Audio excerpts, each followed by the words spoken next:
Olá, amigos, amigas, estamos vivenciando mais um Evangelizar através do nosso podcast Conexão em Fé. Queremos sempre agradecer a sua atenção, a sua adesão a essa evangelização, uma ferramenta, agradecendo você que tem compartilhado, convidado outras pessoas a se inscreverem em nosso canal no YouTube. Quem ajuda a evangelização, a propagar, tem mérito de evangelizador. Hoje temos a alegria, a satisfação de receber o nosso coordenador diocesano de pastoral, Padre Luiz Caputo. Seja muito bem-vindo a essa ferramenta de evangelização que tem sido tão importante de chegar a muitos corações. Nós estamos aí com mais de 6.000 inscritos no nosso canal e hoje as lideranças foram convocadas, para nos acompanhar, porque é uma dimensão tão essencial, que é a dimensão pastoral da nossa igreja. Padre Luiz Caputo, seja bem-vindo. Ô, Padre Ernesto, eu que expresso toda a minha gratidão por estar aqui com você e com todo esse povo, através desse programa Conexão em Fé, e expresso toda a minha alegria também em nome da Diocese, porque o coordenador diocesano de pastoral, acho que é isso, acho que é esse ponto de unidade da pastoral numa diocese. Então é nesta alegria que a gente vai poder conversar um pouquinho tantos assuntos aí. Muito bem, que bom. Estamos muito felizes de poder acolher o Padre Luiz Caputo. Quantos anos de padre? Eu sou padre velho já, na área, a ala mais madura, Uhum. Eu estou indo para os meus 37 anos de padre. Que bem. Eu fui ordenado em 1986 em São Paulo. Eu era religioso, Eu pertencia à congregação dos padres da doutrina cristã,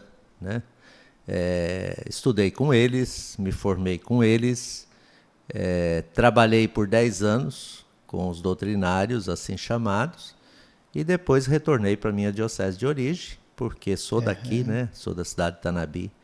Então, Dom José, na época, cada vez que eu visitava, sempre renovava o convite: volte para a sua diocese, você é daqui, Então, eu estou indo aí para os meus 37 anos de padre, dia 11 de outubro, se Deus quiser. Olha, 11 de outubro, eu sou nascido em Itabapuã, e Itabapuã, a padroeira de Itabapuã é Nossa Senhora dos Remédios, que celebra dia 11 de outubro. Olha aí. Então, quando dá dia 11, a gente sempre lembra que é uma festa bem celebrada lá. E é uma cidade que tem 2 feriados, que é o feriado municipal, dia 11 de outubro, e dia 12, feriado nacional, A vocação é sempre um chamado de Deus, um despertar, e nós estamos vendo nas nossas comunidades a necessidade da gente falar mais de vocação. Estamos num ano vocacional. Aqui na comunidade Nossa Senhora do Brasil, nós temos trabalhado muito a questão dos adolescentes, através da pastoral vocacional, com o trabalho dos coroinhas.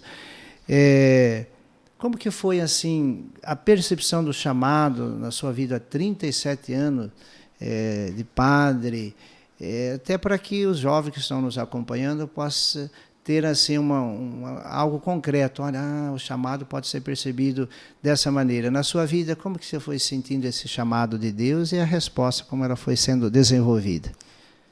Te agradeço pela pergunta, porque hoje, embora nós estamos vivendo o 3º ano vocacional no Brasil, mas eu vejo como padre que às vezes nós falamos pouco, da vocação. Nós mesmos, presbíteros, sacerdotes, às vezes falamos pouco da nossa vocação.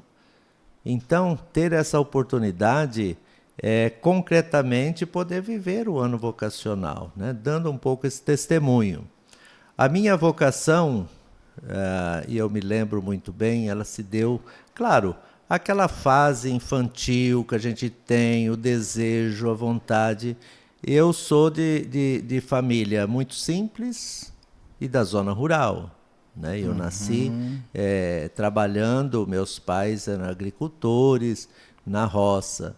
A dificuldade ali era uma participação como vida de igreja,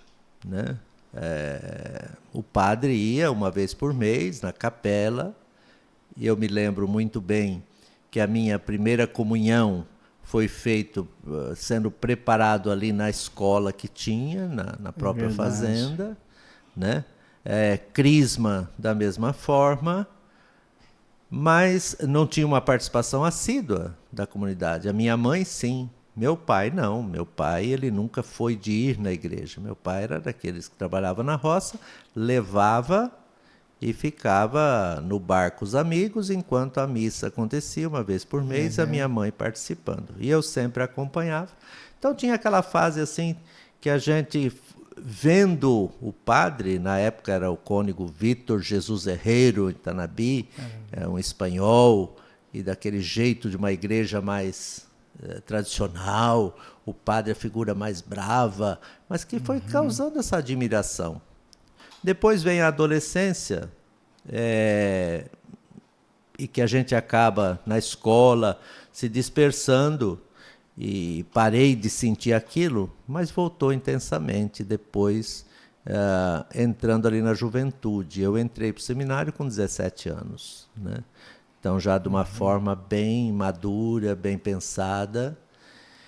E aí você poderia perguntar, bom, mas por que não entrou na diocese e foi para uma congregação religiosa? Porque na época as congregações religiosas, elas tinham um trabalho mais intenso vocacional. É verdade. E elas saíam com os padres promotores de vocação para a zona rural mesmo, né? Ou então seminaristas deles que vinham na época. E a minha decisão foi numa novena de Natal, né, que era feito na colônia. Veio um seminarista doutrinário, que também era de Tanabi, José Soares, me lembro muito bem. Depois não virou padre, não, né? Saiu.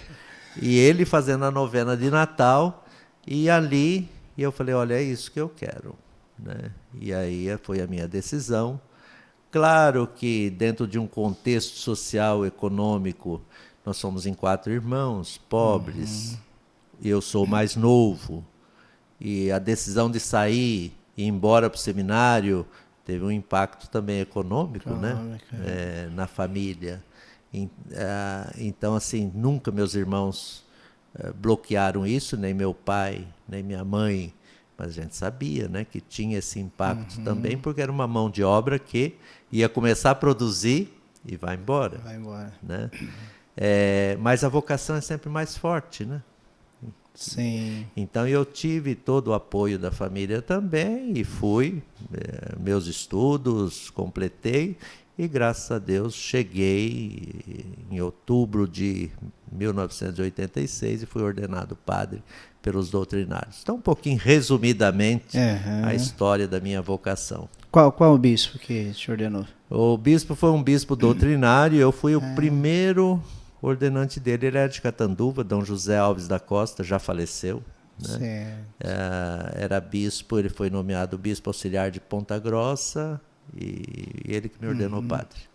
Que bênção, hein? Você traz elemento, Padre Caputo, que para a vida vocacional, eu sei que há um casal especial nos acompanhando, que o filho está fazendo um caminho muito bonito, e vai ser padre, né?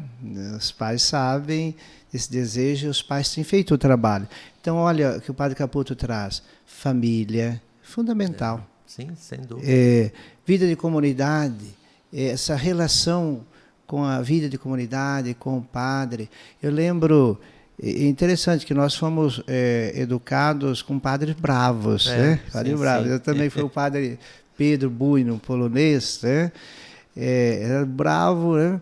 E ele se identificava tanto que nós também viemos da zona rural, e ele tinha tanta amizade com a nossa família, que na época até o prefeito da cidade, quando queria falar alguma coisa com ele, procurava nós no sítio, que a gente era lavrador, né? Vai falar lá com o padre Pedro. E como foi forte. E ele dizia, você vai ser padre, né? E como você traz o elemento dos religiosos, os religiosos, hoje eu não sei, mas na época realmente eles faziam um trabalho muito forte vocacional. Era intenso. E eu fui acompanhado pelos claretianos 3 anos, o padre Cláudio Aparecido Beraba, que era de Barretos. E ele era liberado para visitava a família, acompanhava, ia na casa. E quando eu decidi vir para a diocese, e eles ficaram muito chateados. Disseram, nós fizemos um investimento em você, agora você não faz isso com a gente. Mas era um contexto, o padre Oswaldo já estava lá com eles. Né?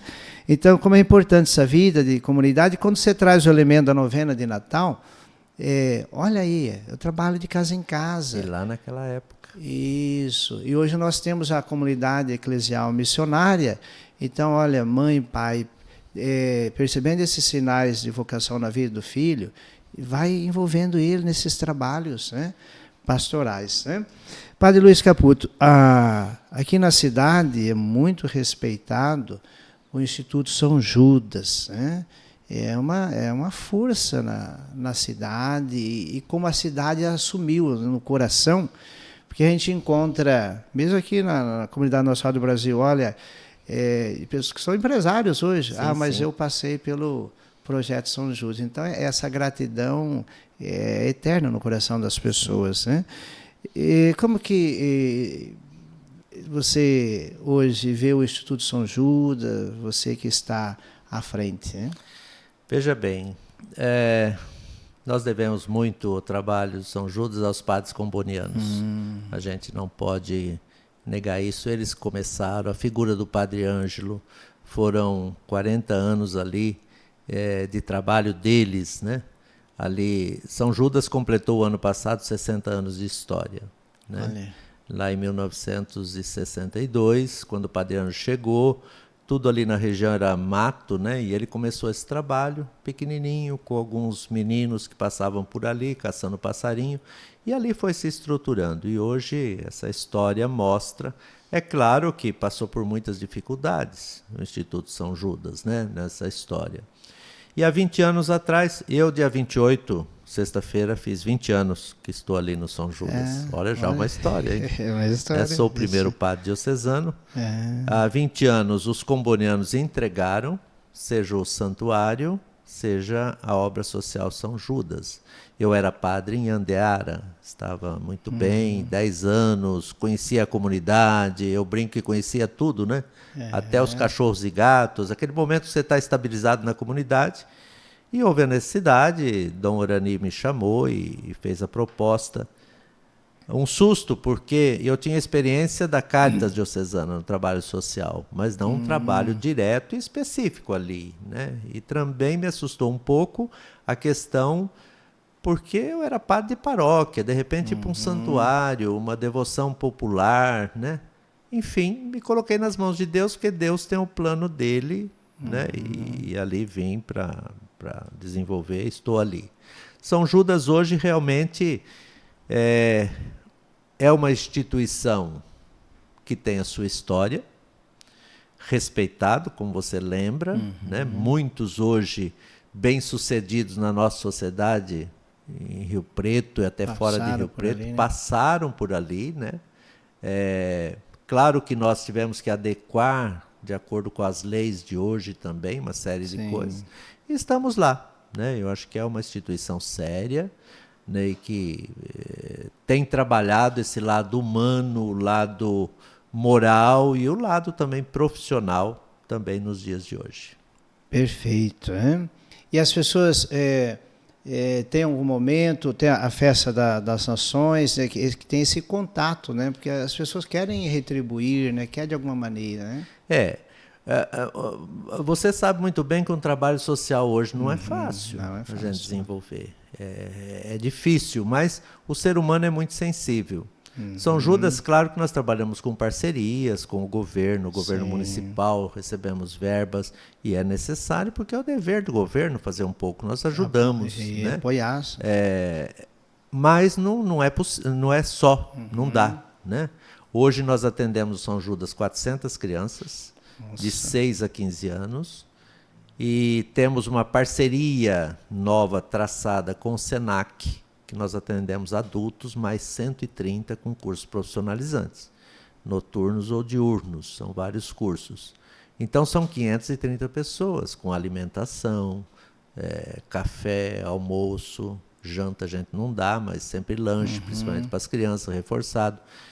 Então, é claro que a gente precisa de ajuda. E graças a Deus nós temos empresários que são sensíveis a isso. Nós temos uma população que nos ajuda mensalmente. Como tem a devoção popular todo dia 28, pessoal que ajuda com a alimentação, trazendo alimentos, né? Nós temos uma loja de usados que a gente ganha muita coisa e revende. Além disso, é a Festa das Nações. Eu costumo dizer que a Festa das Nações, e que vai acontecer agora, no começo de junho, é aquele respiro que a gente dá, né? Sim. Então, essa festa tinha se perdido na história, eu que resgatei, porque ela tinha sido interrompida quando eu cheguei, fazia 3 anos, né?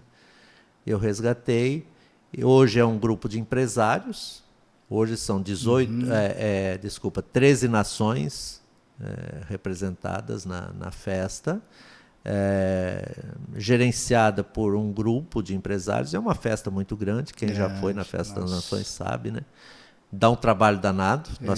Nós terminamos uma festa, a gente já começa a organizar a próxima. Próxima festa. Agora nós estamos na fase mais intensa, né? Porque falta um mês para começar a festa. Então é um E a trabalho data danado. da festa?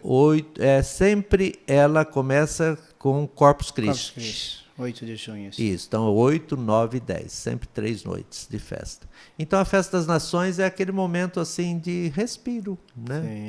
Para a entidade, para ter alguma coisa. Se acontecer uma eventualidade, você tem um fundo. Sim.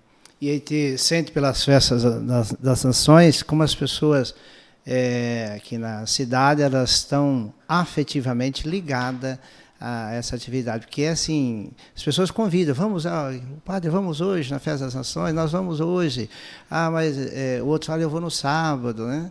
Então, assim, é só divulgar, anote que as pessoas, a data, sim, né? É uma boa divulgação e assim, é comida boa, né? Feita com muito amor, é um restaurante que não é um restaurante popular simplesmente, né? Mas feito ali, tudo preparado na hora, com carinho.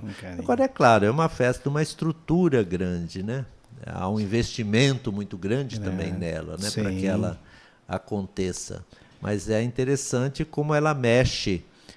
A Festa das Nações ela entrou no calendário do município alguns anos atrás, mas ela mexe com toda a região, né? A gente vê na época gente de longe que vem para a Festa das Nações. É verdade. Hoje nós enfrentamos algumas dificuldades, por exemplo, estacionamento.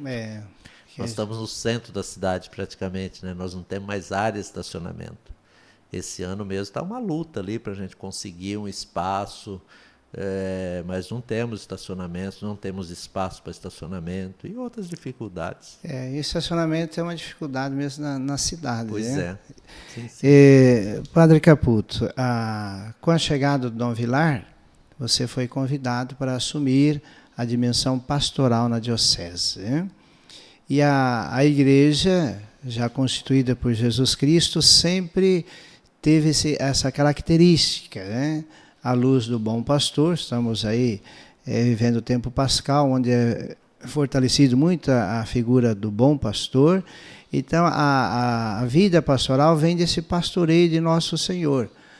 Eu, de vez em quando, lembro que nós sabemos o que Jesus vai nos perguntar no dia da nossa prestação de conta. E ele vai justamente perguntar essa dimensão pastoral, porque eu estava doente, eu estava preso, eu estava com fome, eu estava necessitando de roupa, eu estava estrangeiro. Né? Então, das novidades aí do plano de pastoral, é um plano pastoral maravilhoso. O que você tem assim para nos ajudar também a assimilar melhor essa dimensão pastoral da diocese? Olha, tem hora que eu me pergunto assim, eu não sei por que eu estou nessa, né? Eu acho que pela graça de Deus, na realidade, foi um pouquinho antes de Dom Vilar chegar, né? Verdade, foi Dom Moacir que me escolheu diante de uma situação da diocese que troca de bispo, saída. Dom Moacir chegou, o coordenador da época deixou a coordenação da pastoral e eu fui escolhido por Dom Moacir, depois fui confirmado por Dom Vilar, né, nessa responsabilidade. e que é grande, né? Porque eu vejo que o papel do coordenador de pastoral na diocese é a animação, né, de toda essa ação de Jesus Cristo, pastor, como você bem lembra, que se concretiza nas várias dimensões e pastorais de uma igreja diocesana. Então, é a animação, e ele tem que ser o elo de unidade disso tudo. Nós temos vários segmentos. Bom, e como que ele vai ser elo de unidade? Através do plano diocesano de pastoral. Né? O nosso atual plano, e que está vencendo agora, esse ano 2023, ele é embasado nos 4 pilares, de acordo com as diretrizes da ação evangelizadora da Igreja no Brasil. Né? O pilar da palavra, do pão, da caridade, e o pilar da ação missionária. Então, é fazer isso aqui se tornar concreto na ação evangelizadora, através das forças vivas, formada por padres e leigos engajados e comprometidos. Traduzindo isso em linguagem popular, através das nossas pastorais diocesanas, movimentos, novas comunidades. Hoje nós estamos tantos segmentos aí, né? Então, é um desafio, Padre Ernesto. É um desafio, né? Esse papel. Claro que a responsabilidade primeira dessa pastoral numa diocese é do bispo. A gente sabe disso, né? Mas o bispo é então ele vai contar com as assessorias. O coordenador diocesano, então, é uma assessoria direta do bispo na questão desta animação e elo de unidade da pastoral. Claro que fazer isso sozinho também não dá, né? Então, eu, por exemplo, preferi trabalhar com um grupo que eu chamo Secretariado de Pastoral, que a gente se reúne e vai assumindo junto. Temos ali a figura da irmã Rosângela como secretária de pastoral, que é importantíssimo o papel dela, mas não só. Temos leigos, padres que compõem o secretariado de pastoral. Depois você trabalha com os coordenadores diocesanos, que são muitos, com os padres assessores, né, das pastorais a nível diocesano, e também movimentos, novas comunidades e tantos outros. Então é um pouco o trabalho aí que a gente vem tentando desenvolver. Nós estamos numa fase de avaliação, né, desse 8º plano diocesano de pastoral, porque agora vem a nossa assembleia. Agora em junho, né? Isso. Nós estamos seguindo um pouco a normativa da Conferência dos Bispos, né? A conferência ela não vai fazer novas diretrizes, né? Ela está esperando a questão do sínodo para depois traçar novas diretrizes, que também venceu agora. Então, nós também não estamos fechando em torno de um novo plano de pastoral, mas suscitar algumas propostas de ação da pastoral para a diocese, sempre em comunhão com a CNBB, com aquilo, a questão sinodal, né, que aparece, e ainda fincada nos 4 pilares, né, para depois chegarmos a um novo plano de pastoral, daqui talvez 2 anos. Né. Olha, Padre Caputo, como é importante essa sua dedicação, porque as nossas comunidades, elas se fortalecendo pastoralmente, criando esses trabalhos nas nossas comunidades, é isso que vai fazer com que a nossa igreja caminhe, né? Que vá para frente. Porque a dimensão pastoral, ela tira um egoísmo de olhar para si mesmo, que a dimensão pastoral é olhar para a necessidade do outro, né?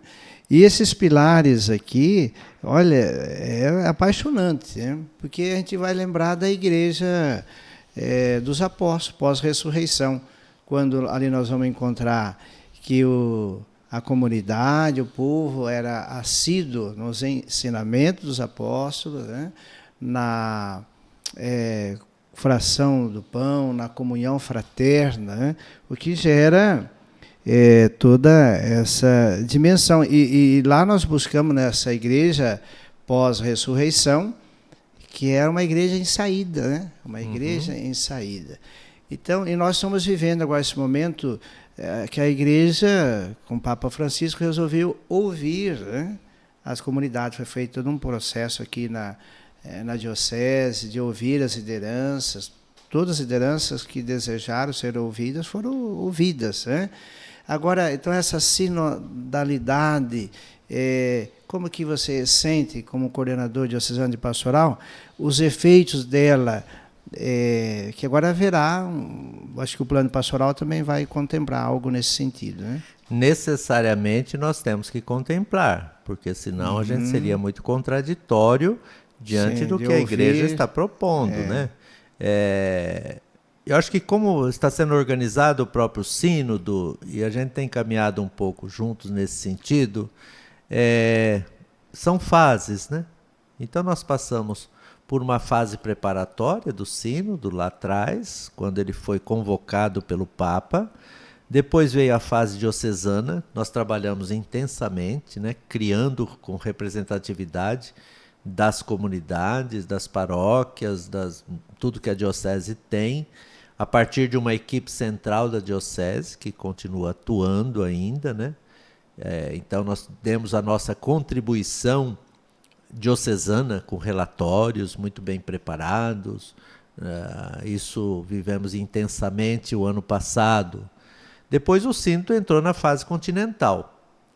Então eu vejo que o sínodo nessas fases, assim, tem momentos que a gente vive ele mais próximo, claro, a fase diocesana é nosso quintal, nosso terreno, né? Então a gente viveu intensamente. A fase continental, bom, e aí, esqueceu? Não, ele foi, então as nossas sugestões propostas foi encaminhado via CNBB, CELAM, né? E depois retornou para a diocese. Ainda nesse ano, a equipe central teve que sentar novamente, ter a sua participação como representantes da diocese, mandou de novo novas propostas, que agora então o sínodo vai entrar a partir de outubro na fase final dele, que será presencial, né? Com os bispos representantes, o Papa trouxe ali uma nova abertura de leigos representantes dos continentes, e padres representantes com direito a votos e tudo mais, né? Que está dando até um pouco de polêmica no meio disso tudo, né? Mas é o jeito francisco de fazer as coisas acontecer, né? Então o sínodo, é claro que depois dessa fase universal que vamos começar a viver a partir de outubro, claro que todo mundo espera o que vai vir, né, depois, e novos planos, novas diretrizes a nível de igreja do Brasil, novos planos diocesanos, será conduzidos um pouco por ali, né? Mas a gente não sabe o que vem. E uma característica que a gente vai percebendo cada vez mais como uma necessidade, como igreja, vida pastoral, é esse zelo agora com a espiritualidade, formação e missão, né? Esse ir, que eu pude ir percebendo que nós, católicos, fomos um pouco se fechando nessa vida de comunidade mais paroquial e não exercendo esse caminho de ir ao encontro das pessoas, né? Então, acho que até essa reestruturação de rede de comunidade para a comunidade eclesial missionária para caracterizar essa importância. E a gente encontra uma resistência nas lideranças, mas essa resistência em todos nós, né? Desse abrir, desse sair. Uma igreja... então, acho que a dimensão pastoral é nos ajudar, né? Você trazendo, e através do sínodo, o ouvir as pessoas é uma abertura da igreja, mas é preciso que também as lideranças compreendam que a gente precisa se abrir para sair ao encontro, criar serviços, né? E tirar aquela ideia de multidão, né? Jesus chegou a chamar meu pequenino rebanho. A gente passar a valorizar isso para a gente poder dar passos, né? Sim, sim. E depois, Padre Ernesto, eu vejo assim, que as comunidades eclesiais missionárias, por exemplo, né, que hoje é uma meta no Brasil e na diocese a gente tem trabalhado muito isso, e que às vezes as lideranças colocam tantas resistências. Não é uma novidade. Nós começamos o nosso bate-papo hoje falando de uma vocação que surge numa novena de Natal, né? Nós vivemos a fase intensa da criação das redes de comunidades alguns anos atrás, Bom, a rede de comunidades caiu de moda? Não. As comunidades eclesiais missionárias é um jeito mais simples de concretizar a rede de comunidades, né? Pequenos grupos. Então é possível. Eu vejo que nós estamos saindo ainda de uma pandemia, um medo muito grande das nossas lideranças, né? De retomar um pouco as coisas. Agora, andando aí pela diocese, ficando no nosso nível diocesano, eu tenho visto também experiências riquíssimas de comunidades, né? Você pegar aí, por exemplo, Potirendaba, o padre Sidney ali, com a comunidade, ele tem feito um trabalho extraordinário de comunidades eclesiais missionárias. Olha aí. Né? Ele conseguiu dividir, até a época que eu tive ali e tive a informação, ele estava com 100 e tantas pequenas comunidades, redividindo totalmente. Né? E outras comunidades de zona rural que têm conseguido. Rio Preto, a cidade em si, é um pouquinho mais complicada a gente trabalhar, né? Um grande centro já, né? Uma pastoral urbana, uma pastoral... Hoje nós temos, por exemplo, a dificuldade de adentrar nos condomínios fechados. Acho que você tem aqui na tua comunidade condomínios. Eu tenho prédios na minha comunidade. São algumas dificuldades que a gente acaba esbarrando. Agora, é possível, por exemplo, num prédio...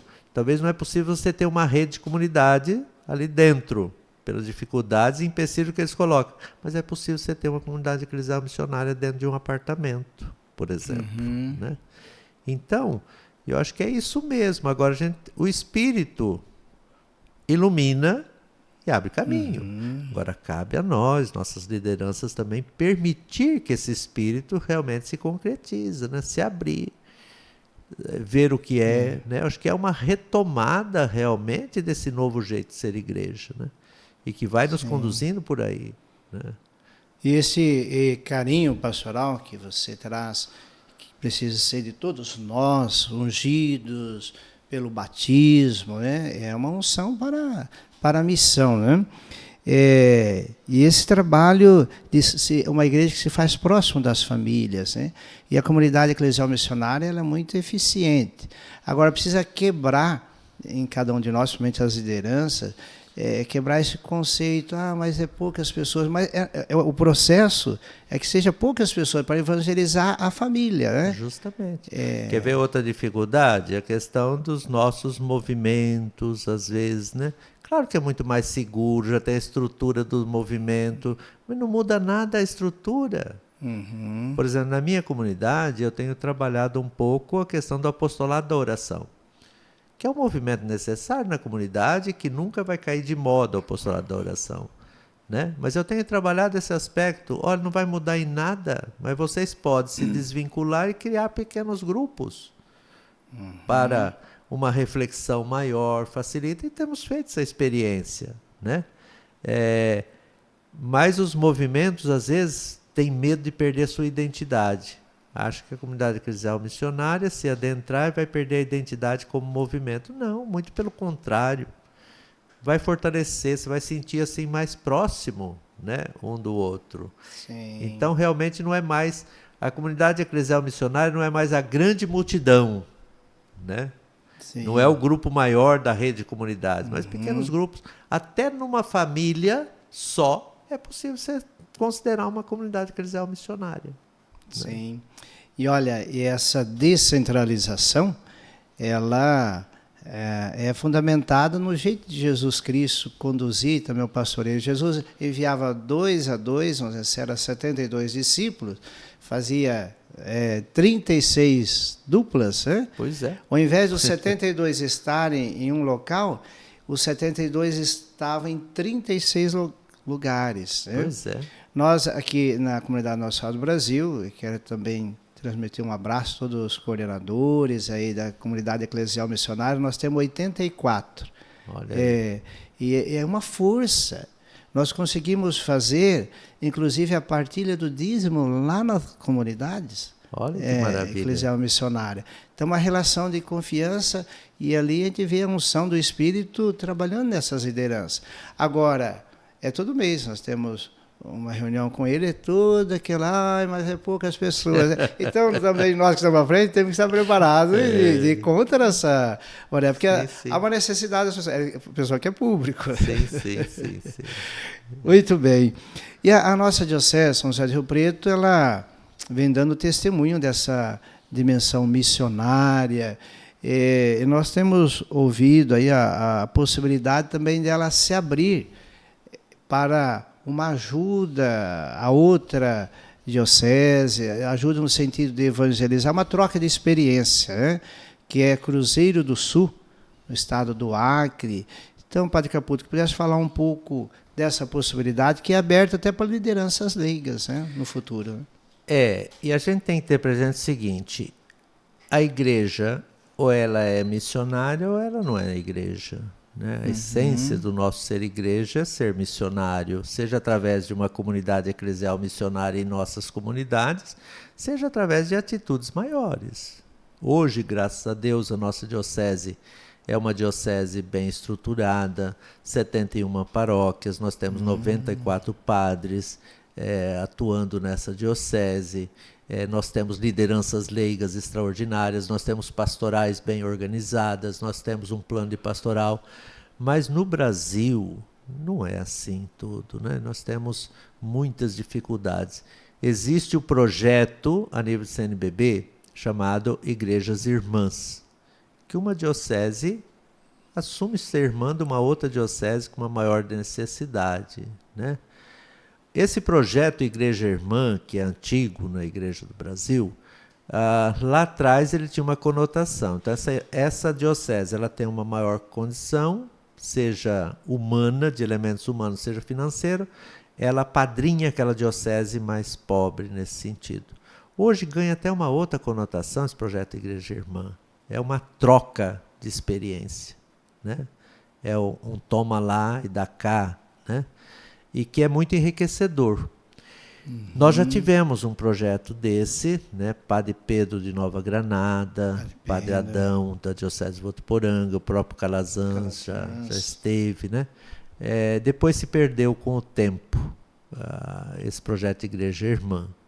Então agora volta a pensar novamente isso. Nós desejo Dom Vilar, esse desejo surgiu a partir de um bispo dessa diocese de Cruzeiro do Sul. Lá no Acre, Dom Flávio, que é um bispo italiano, e eu conheci agora na Assembleia lá em Aparecida, um bispo muito animado, muito, né? Ele já tem mais de 25 anos de bispo, mas que animação. E eu acho que para a realidade lá tem que ser muito animado mesmo, viu? Então é uma diocese carente em todos os sentidos, para você ter uma noção, uma diocese muito grande. Ele tem 17 padres só. Tem vocações, né? Mas de uma dificuldade enorme, né? Então ele pede insistentemente. A gente está amadurecendo. Né? Nós tivemos em Aparecida um grupo, fui eu, o Padre Calazans, o Padre Pedro de Nova Granada e o Padre José Eduardo da Nossa Senhora de Fátima, com representantes presbíteros. Ali nos encontramos com ele, conversamos, sentimos a necessidade.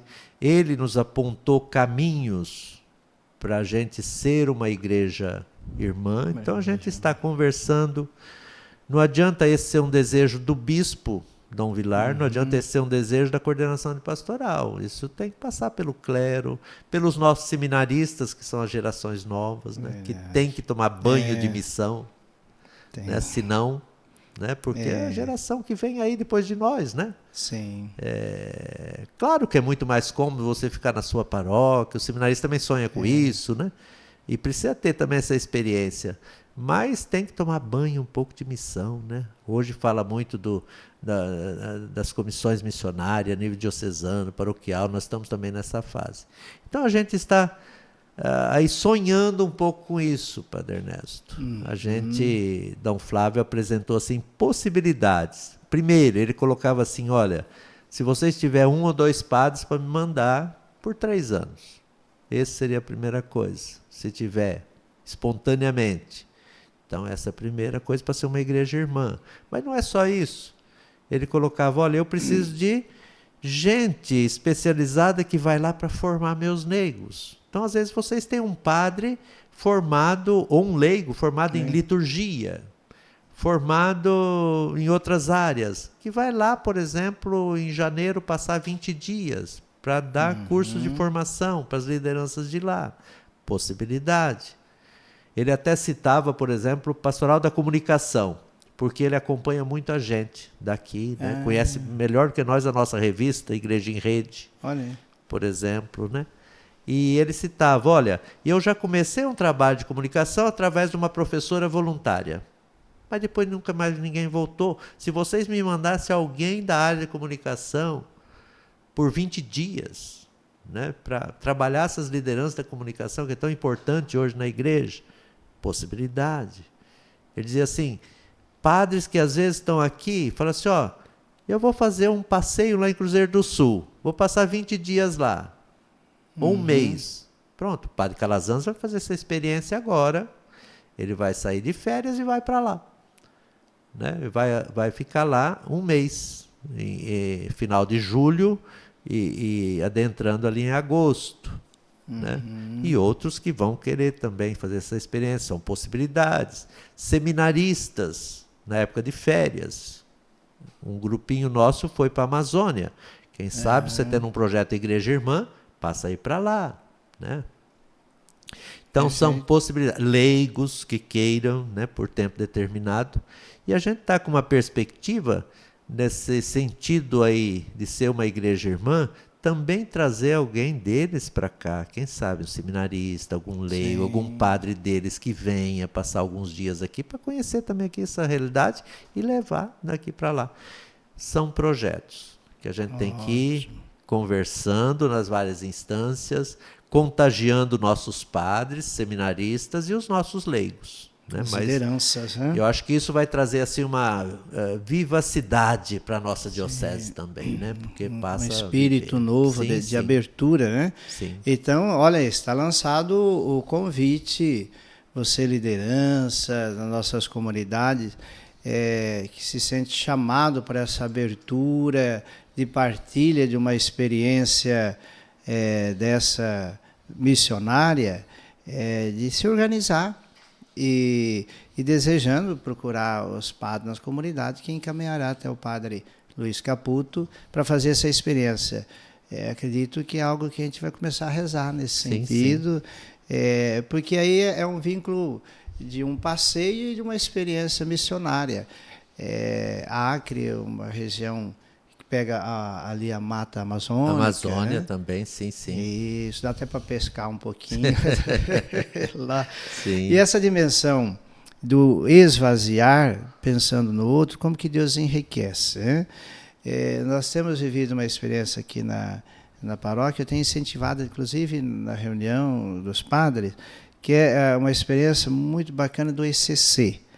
Então, eu tenho colocado para as lideranças aqui do ECC de nós ajudarmos a implantar em outras paróquias. Nós ajudamos a implantar e hoje é uma força lá na paróquia Santo Expedito, lá com o Padre Cândido. O ECC hoje é uma alegria lá na comunidade.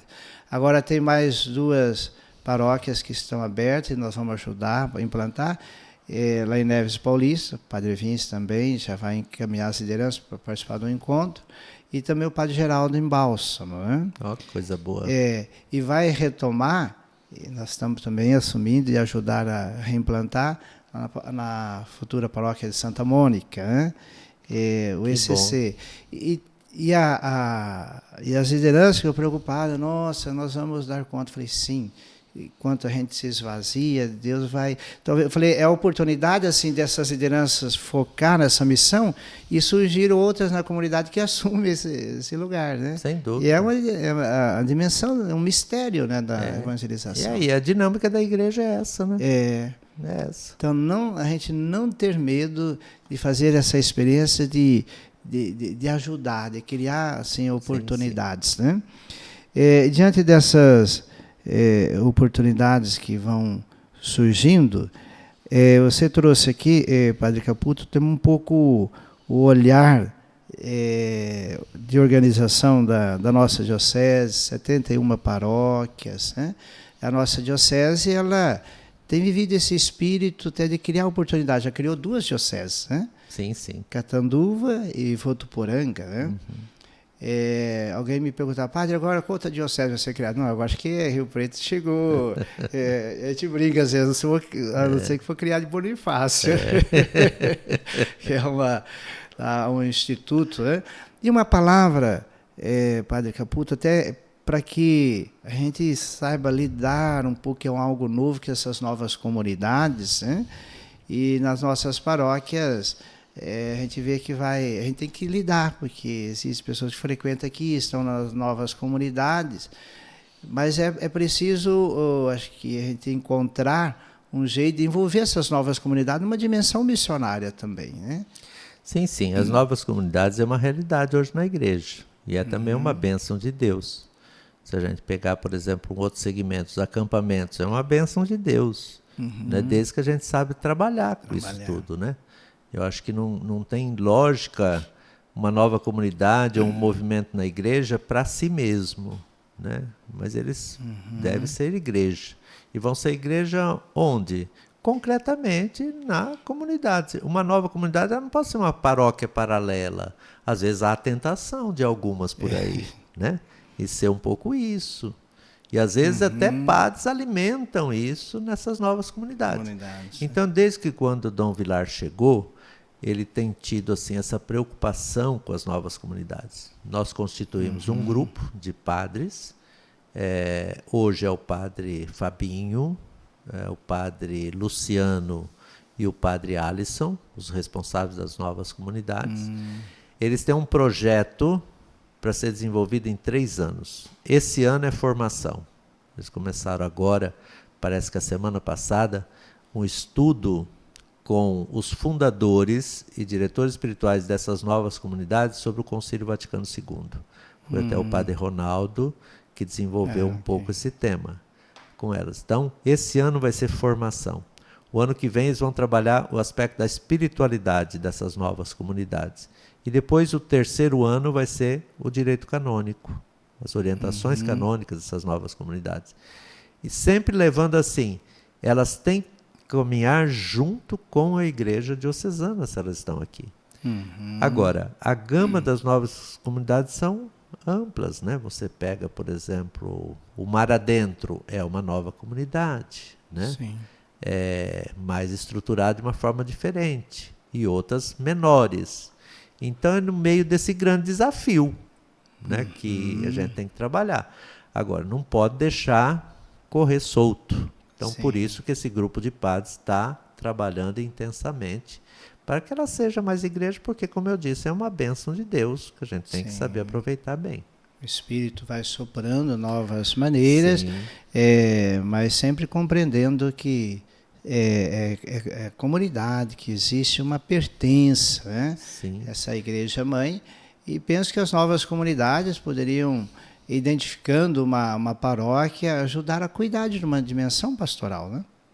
E a dimensão missionária, como você mesmo lembrou, não? Por que não? E em olha aí, aspectos. já pensou uma comunidade, uma das novas comunidades, assumir uma experiência lá de um mês, lá em Cruzeiro do Sul? Pois é. Já pensou, hein? Que Então. benção, hein? Olha aí o convite. E seria um gesto muito bonito com a diocese aqui também, essa abertura, né? Sim. Padre Caputo, olha que beleza, 50 minutos. Pois eles querem 40 minutos, mas o tempo passa rápido demais aqui nesse bate-papo gostoso. Nossa, vamos já agendar o próximo, né? Para falar um pouco mais aí da Assembleia, dos resultados da Assembleia Diocesana, né? Então, renovar aqui com todos que nos acompanham a importância de viver a fé e medir a fé não pelos benefícios, mas pelos compromissos, né? Então, venha ser igreja conosco, assumindo uma dimensão pastoral. Por onde que a gente identifica a pastoral para a gente servir? Pelos talentos. Por exemplo, você vê o seu talento, aquilo que gosta de fazer, coloca a serviço de uma dimensão pastoral. as pessoas estão sedentas, né? Estão sedentas. Nós estamos faltando aí como igreja, como batizado, assumir essa nossa missão, ir ao encontro das pessoas, para conectar elas com a vida de comunidade, né? E quanto mais a gente se fecha, mais vamos ficando isolados e as pessoas são mais tristes. Então, o ser igreja gera essa alegria, né, Padre Caputo? Né? Sem dúvida, né? Eu acho que essa alegria comprometida com o Evangelho, que se traduz aí em nossas comunidades, seja numa estrutura paroquial mais tradicional, seja numa comunidade eclesial missionária, seja numa nova comunidade, num grupo diferenciado, mas em unidade, né? Isso que é importante, né, para a gente ser igreja realmente. Hoje, o que você poderia dizer, né, caminhando para a conclusão do nosso podcast, como as pessoas podem encontrar essas informações? Hoje a Diocese está assim, bem estruturada nessa questão aí dos sites, né, de como, de repente, a pessoa quer saber um pouco sobre a pastoral carcerária, né? Sim. O nosso site diocesano está passando por uma reestruturação, mas ele está na ativa, né? www.bispado.org.br, né? Ali tem todas as informações, por exemplo, o nosso calendário de atividades. Você quer saber o que tem na diocese? Está ali no site. O nosso anuário com todas as informações da estrutura diocesana está ali no site, né? A organização das nossas pastorais está ali no site. Então, o site é o principal órgão de comunicação. Além do mais, nós temos a rádio interativa, que também é uma comunicação. As estruturas paroquiais, como aqui, né, que sempre está trazendo alguma coisa da diocese, São Judas. O André Botelho, que é o assessor de comunicação, né, o Padre Paulo, que é o assessor ali da Pastoral da Comunicação, a PASCOM diocesana, com toda a sua estrutura. Então, são vários canais que as pessoas podem acessar, né, e ter informações mais concretas dessa caminhada diocesana na pastoral. Que benção, né?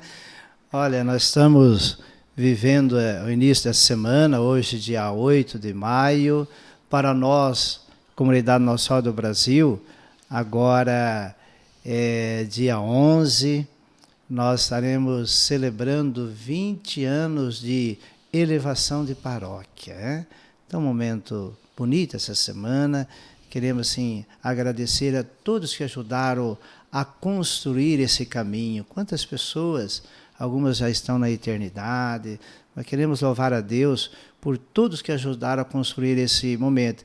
E convidar você, agora, dia 11, às 19h30, de vir celebrar conosco esse momento de ação de graça, 20 anos de elevação de paróquia. E também, nesse domingo, dia 14, estaremos celebrando e agradecendo a Deus pela vida de nossas mães. E a igreja, ela é uma mãe que vai nos gestando para o mundo que nos aguarda. Mas queremos aqui cumprimentar todas as mães que ajudam as nossas comunidades a cuidar da vida pastoral, da vida, do caminhar de nossa comunidade. Então, Padre Caputo, peço que deixe uma mensagem aqui para as mães e as mulheres que tanto assumem a vida pastoral em nossas comunidades, e já registrando também aqui a nossa gratidão pela sua presença. Eu agradeço muito, primeiramente, as nossas queridas mães, né? Eu ainda tenho a felicidade de ter minha mãe viva, com seus 95 anos. Você perdeu a sua no ano passado, né? Mas a importância da mãe no lar, a importância da mãe na vida da igreja, nas nossas comunidades, é tão importante, né? Então é uma bênção de Deus na figura das nossas mães. Sou muito grato a você, né? E a minha gratidão não é só por essa oportunidade hoje, nesse dia aqui, estar com você e ter esse canal de comunicação, mas sou grato pelo seu trabalho, né? Hoje a paróquia Nossa Senhora do Brasil é uma grande expressão na diocese, né? A gente sente isso caminhando por aí, é referência, né? Hoje tanta coisa acontece em torno da paróquia Nossa Senhora do Brasil. Bom, é mérito do Padre Ernesto? Sozinho não, a gente sabe disso, mas se não for um bom líder, então a tua liderança Ernesto, é muito assim expressiva, né? E essa mesma gratidão pelo seu trabalho a nível de diocese. A gente sente assim, que bom que todos os padres tivessem essa convicção, né? Você faz um bom trabalho aqui, mas você está vinculado com a diocese, não só através daquilo que você assessora, os organismos que você participa na diocese, mas levando a paróquia Nossa Senhora do Brasil. Eu fico feliz quando eu vejo, por exemplo, você falou do ECC, levando para outras comunidades, mas também outro dia eu vi o padre Valdecir, olha, a Nossa Senhora do Brasil está me ajudando na pastoral do menor. Então, isso é viver uma igreja diocesana, né? A gente não pode estar isolado na nossa paroquinha, como se fosse uma diocesinha à parte ali. Então, eu quero te cumprimentar publicamente, te agradecer, e a minha gratidão por essa oportunidade desse bate-papo tão gostoso hoje aqui. Que bom, Padre Luiz. E você fez me lembrar daquele fazendeiro, agricultor de milho, que ele ganhou lá o concurso da melhor produção de milho no Brasil. E perguntaram para ele qual que é o segredo para ele ter ganho. Ele disse o seguinte: a mesma semente que eu utilizo na minha lavoura, eu também distribuo para os vizinhos, porque os pássaros que vão lá precisam ali usufruir da boa plantação para vir alimentar a minha, né? Então, bem essa dinâmica, a gente ajudando a cuidar, nós vamos ter mais lideranças conectadas, fortalecidas, e Deus vai agindo, né? Que bom. E dizer que a Nossa Senhora do Brasil está sempre à disposição, quer contribuir, quer caminhar juntos, né? Então, agradecendo a presença do Padre Luiz e a sua presença, e ajude a divulgar o nosso canal, no grupo dos amigos, na família, fazer inscrição, e ao acompanhar o nosso podcast, faça um comentário, dê o positivo, isso ajuda o canal a crescer. Fraterno abraço a todos, que Deus abençoe e parabéns a todas as mães.